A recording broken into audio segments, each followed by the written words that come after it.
Hi, this is Donald here, and this is my review of The WoW Diary, a journal of computer game development by John Statz. This is a well-researched first-hand account of the development of the massive video game hit World of Warcraft, as told by a dungeon designer who was involved in the project from the very early days of development. World of Warcraft is a currently running MMORPG, a massive multiplayer online role-playing game. The key aspects of these kind of games are they are large social games, sometimes involving thousands of players, as well as a role-playing aspect where you control a character and you level up and explore and fight monsters with said character, just like your own Dungeons and Dragons characters in essence. Now, talking about the physical copy of this book, the book is high quality, very high quality. It is a nice hardcover, high quality images, good graphic design, interesting pages.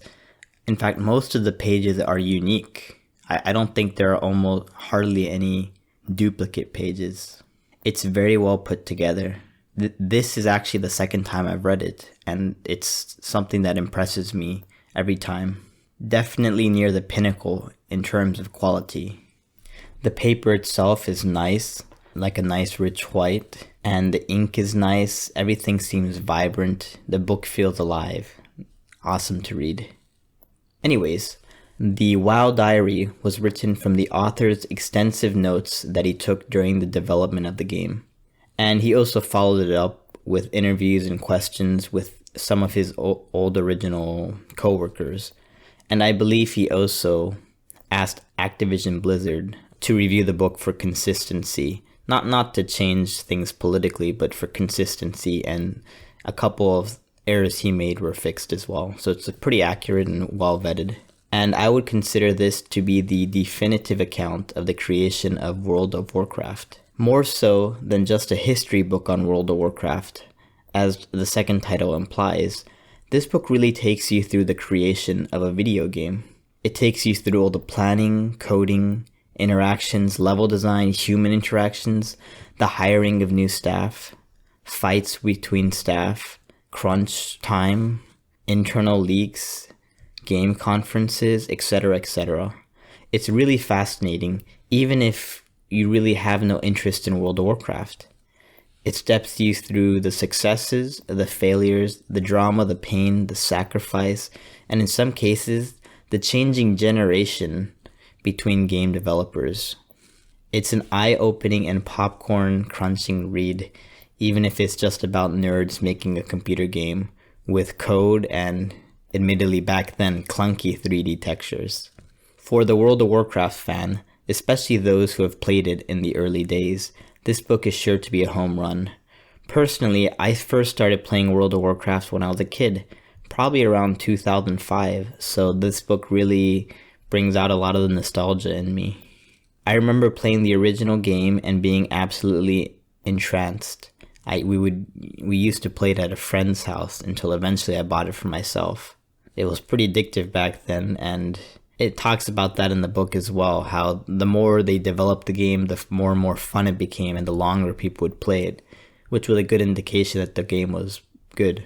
It was a very expensive game to play back in the day, but I would save up money and eventually play it through Burning Crusade, which is the expansion after World of Warcraft. After that, I stopped playing, or I stopped paying, maybe is a better way of saying it. I would sporadically play on a private server to get a Wrath of the Lich King experience, but after that I never really touched the game again.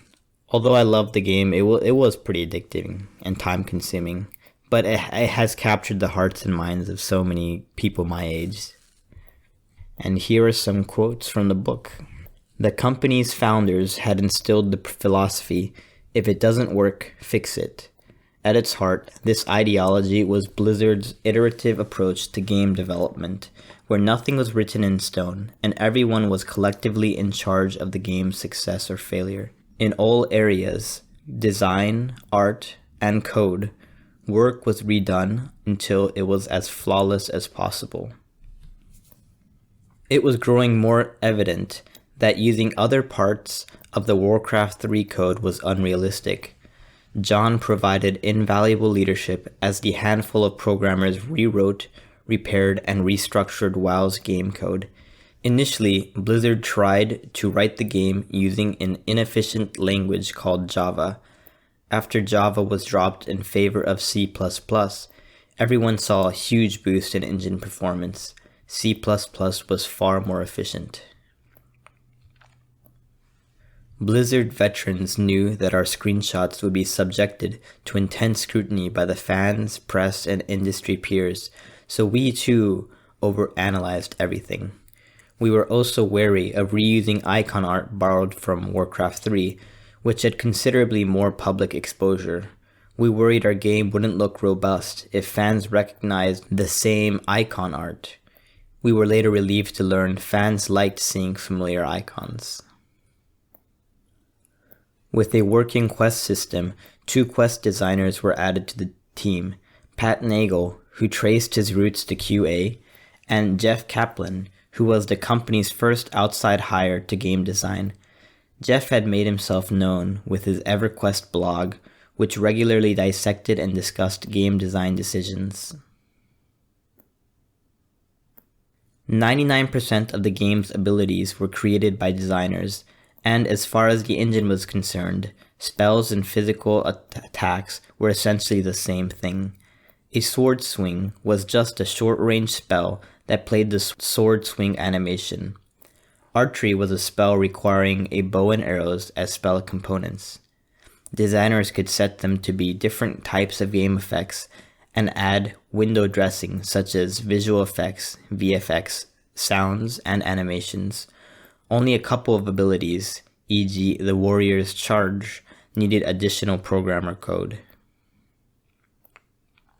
Despite the ominous realization that the game may never be done, many people were ready to move on to a new project. The prospect of shipping a Blizzard game stoked the spirits of even the most burnt-out devs. People smelled finish in the air and were once again staying late without being asked.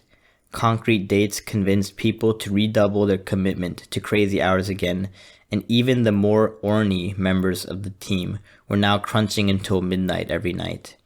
Others tested the balance of our game and told their families to prepare for their long absences, including weekends. Would I recommend this book? Yes, I would recommend this book wholeheartedly to really most people. To fans of World of Warcraft, clearly, those interested in video game design, even those who just like to dabble in games or are curious about the process. I think most people these days have some experience playing games, and it would be cool for them to get a little insight into how games are made. And that is my review of The WoW Diary by John Statz.